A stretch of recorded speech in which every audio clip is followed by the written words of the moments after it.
Hello everyone, welcome back to another Star Wars Destiny video. Today we're going to be taking a look at a handful of cards. We're going to be looking at the Millennium Falcon, Diplomatic Immunity, DL-44 Heavy Blaster Pistol, Infiltrate, and Outpost. So we have it on the Millennium Falcon right now. A hero card, vehicle support, cost 5, 3 range damage, 4 range damage, 2 focus, 3 discard, 2 resources, and a special. And the special says play a yellow event card from your discard pile or your hand for free. So I only have one Millennium Falcon, and I have it shared between my Rey and Han deck as well as my Akbar and Padme deck. And it's a very versatile card. So it obviously has 2 damage sides, which will go well in like an aggro deck. I really like it for in the mill deck for its focus and its discard side. So it has, like I said, 3 discard, 2 focus. So you can, focus, use Akbar. Akbar has 2 focus. There's also a lot of other focus cards in my mill deck, so I can focus into that 3 mill to have them discard 3 cards out of their hand. If I resolve all my mill at once, let's say I have the Millennium Falcon on discard, and I have another discard face and another discard face, I can essentially have them discard their entire hand, and that would cause Akbar's ability to trigger, which then deals 2 damage to a character. It says whenever they play or discard the final card in their hand, Akbar does damage. So the Millennium Falcon is very versatile. Like I said, it's the star of the Hyperloop deck because people are using the special on the Emperor's Throne Room to trigger the special on the Millennium Falcon, which then lets them play the hyperspace jump, either one in their hand or one from their discard pile for free, which essentially just ends the turn. Like I said, I don't play Hyperloop, but the card is very versatile in like mill decks and also just heavy damage decks because it has those 2 damage sides plus the mill side. So that's the Millennium Falcon. Currently, I think good in a lot of hero builds. So I mean, it is a little bit expensive. It does cost 5, but if you're running heavy resource generation, you should be able to get this out. And then once you get it out, you're able to do a lot with it. So very versatile card. We'll be right back with the next one. All right, here we are with Diplomatic Immunity. It's an ability upgrade for heroes. Cost 4, has 2 focus, 1 shield, 2 shield, 3 shield, 4 shield, and 2 disrupt. And the shields from this die can be distributed amongst your characters as you wish. Normally, when you resolve a die with shields, the shields have to go on one character. You cannot split them. So you can't take a 2 shield die and say I want 1 shield here, 1 shield here. This allows you to do that. So you can take that 4 shield side and give each character 2. You can give one character 3 and one character 1, and however you want to do it. If you have 3 characters, you can give 1 to each with the 3 side, and in any possible combination that you like. I wouldn't put this in aggro decks because there is no damage on this die at all. It does have the focus, so you can focus another die into damage, but this deck or this card is not designed to really be in an aggro deck. What I'm using this card for is I'm using it in my Akbar and Padme mill deck, so it goes well there because that deck doesn't do a ton of damage, and I'm just using this as like damage mitigation or ways to prevent damage. So I'm putting shields on Akbar, shields on Padme to keep them alive, so I can continually mill my opponent and not die in the process because I'm not really going to be doing any damage to them. The deck does have some damage cards in it, but it's you know you're not going to win with my mill deck by doing damage. You're going to win by milling them out of their hand and out of their deck. So this will allow you to survive long enough to hopefully do that. Like I said, it costs 4, but you can always remember replace an upgrade. So if you have a 2 cost upgrade already out, you can remove that 2 cost upgrade and play this 4 cost upgrade for half the price. So remember, you can always replace your upgrades. We're going to move on to our next card. Here we are with the DL-44 Heavy Blaster Pistol, upgrade weapon. It costs 3, has 3 range damage, 3 range damage for the cost of a resource, plus 2 range damage, a resource, 2 blanks. It also has ambush, so you get an additional action after playing it, and after you play it, you force an opponent to remove one of their dice. I'm using this card, I'm using 2 of them in my Han and Rey deck. So 3 is pretty good for this card. Like the cost is, I think, appropriate. You can get it out, maybe the first round. You're probably gonna be able to get it out at least by the second round if you have some resources left over, or you gained resources from other dice. So what I really like about it in that deck particularly is ambush. So whenever I play something with ambush, Han Solo gets a shield, so you're getting a shield out of that. So then you can immediately, let's say you play this on Han, use ambush, get the shield, and then immediately roll Han out. I'm using 2 Han in that deck. Roll both of them out with this, and then your next turn, you're possibly going to be set up to do some pretty heavy damage, depending on what you rolled with Han and what you rolled here. Die removal is also very good. It forces them to remove a die, so basically they still get to choose. So you don't, if they have one good die out and one bad die out, they're obviously going to remove their bad die, but it still gives them less options, so they can't, discard to reroll. They're going to be re-rolling less dice. The negative is on this card is the 2 blanks, but if you run this with possibly anything that has focus in it, you can then focus those blanks into one of the other sides, so the 3 damage side or whatever it might be. The 3 damage for a resource is, I think 3 for 1 is a pretty good payout, so you basically pay 1 resource to do 3 damage, which I think is still a pretty good price for that. Overall, I really like the DL44. I think the positives outweigh the negatives. The negatives only really being the 2 blank sides. So you have a lot of positive effects out of this die, even with the 2 blanks, because you can always re-roll that or focus into something else. But I'm running 2 of these in that deck, and I really like them, especially for ambush and the fact that you get a little bit of dice control out of it as well. So that is the DL44 Heavy Blaster Pistol.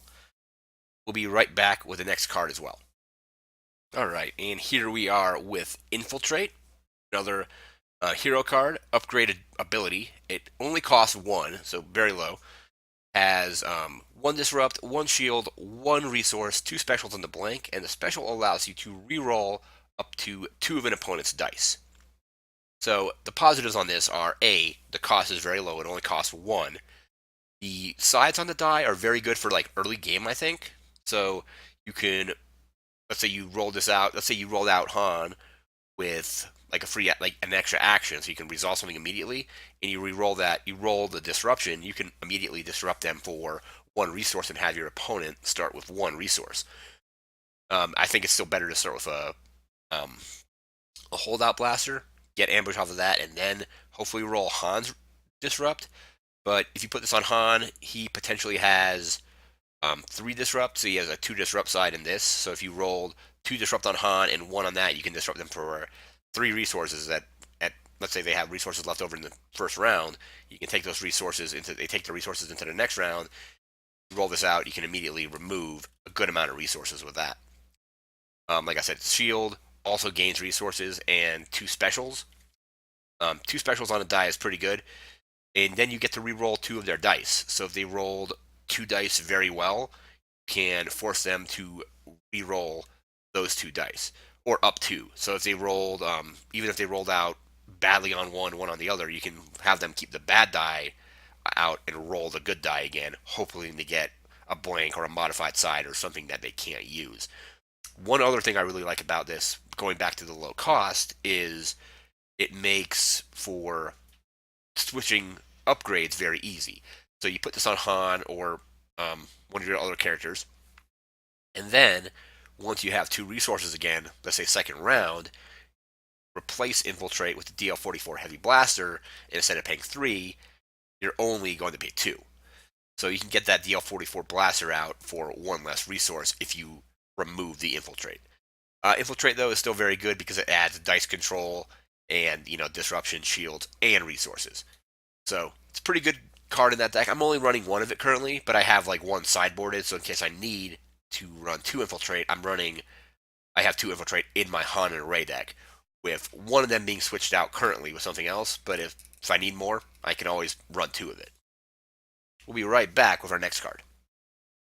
Alright, and here we are with the Outpost. This is a neutral support, so it costs 2, has 1 focus, 1 disrupt, 2 disrupt, 1 shield, 1 special, 1 blank. I probably wouldn't run this card in like any kind of aggro build or where you're trying to do damage, because obviously there's no damage sides on this. I suppose you could focus into a damage with the focus, but this is a card for control decks. I'm using this in my mill deck, and I'm mostly using it for its special, even though if I did roll the Disrupt, that could be pretty good too to get rid of some resources on my opponent. But it also, gives you shields, and you can focus out of it as well. But what I'm using it for mostly is the special which says resolve the battlefield ability as if you just claimed it. So my battlefield in the mill deck is a command center, which mills 2 cards off an opponent's deck. If I trigger a special on this, I get the special or the battlefield effect, so they would mill 2. And then if I claim the battlefield, I get a trigger that effect again. It's also very good on the Emperor's Throne Room. So you special this, basically resolve the Throne Room, which lets you turn one of your dice to a special and resolve it. So I can resolve the special, for example, in this deck on Padme. Her special is it discards the top card of the deck. So I could special here, trigger the Throne Room, and have them mill a card. Or in the mill, in my case, if we are playing on the command center, I'm obviously going to choose that because it mills 2. But the cost is very low, I think. Like I said, I wouldn't run this in aggro decks because you're not running damage. If I'm running an aggro deck, I'm probably going to, at least for like a villain deck, I'm probably just gonna. I would rather run TIE Fighters, even though they cost 1 more resource. They do good damage and can remove shields. But I'm using this in my mill deck. It's very good for control, and you can focus something else. You can disrupt, and the battlefield or the special is very cool as well. So being able to essentially get the battlefield to trigger twice, once from this if you use a special, and then if you actually claim it, get those effects again. We'll be right back with our final card for today. Today's final card is the DH-17 Blaster Pistol. It's neutral, so it goes in either hero or villain decks. Just costs 1 single resource, has 1 range damage, 2 range damage at the cost of a resource, plus 2 range damage, a shield, and 2 blanks. So the first thing you're going to notice is probably the 2 blanks, and you'd be like, well, 2 blanks is not good, and yeah, it's not good. But I think the cost is low enough that you can get, if you're running 2 of these, you can essentially get 2 of these out on, you're in the first round. So I was using these in my Vader and Stormtrooper deck, and I would prefer these actually over like the F11 rifles, at least initially, just because of their cost. And then you can, upgrade them later, replacing the DH-17s with those pistols for only, I believe, 1 resource, because you can upgrade it and it'll be cost 1 less. But the good things about this die and card, very low cost, so 1. It has good damage sides, so 3 damage sides. And like I said, you can replace other stuff with it later on. And if you're running a deck like I was running, which was a Vader Stormtrooper deck, I was running Power of the Dark Side. So Power of the Dark Side says you can re-roll one of your dice, and if it lands on a blank, it deals 2 unblockable damage to a character. So I was hoping to actually maybe not roll great with this, and then use Power of the Dark Side to re-roll it, and hoping it gets a blank so I can do 2 unblockable damage. Normally, if you're not running it with Power of the Dark Side, it's still 2 blanks, but also though it's still just a one resource card, and you can always re-roll by discarding and things like that. But I really do like the DH-17, especially in the deck that I was running. If you're not running Power of the Dark Side, I would probably just use this as a placeholder for more expensive weapons like the F11 rifle or the IQA rifle or things like that. But this works very well with that Power of the Dark Side deck. And that is going to do it for today's video. Remember to like, comment, share, and subscribe. And we'll be back tomorrow with more Star Wars Destiny breakdowns. Thanks again for watching.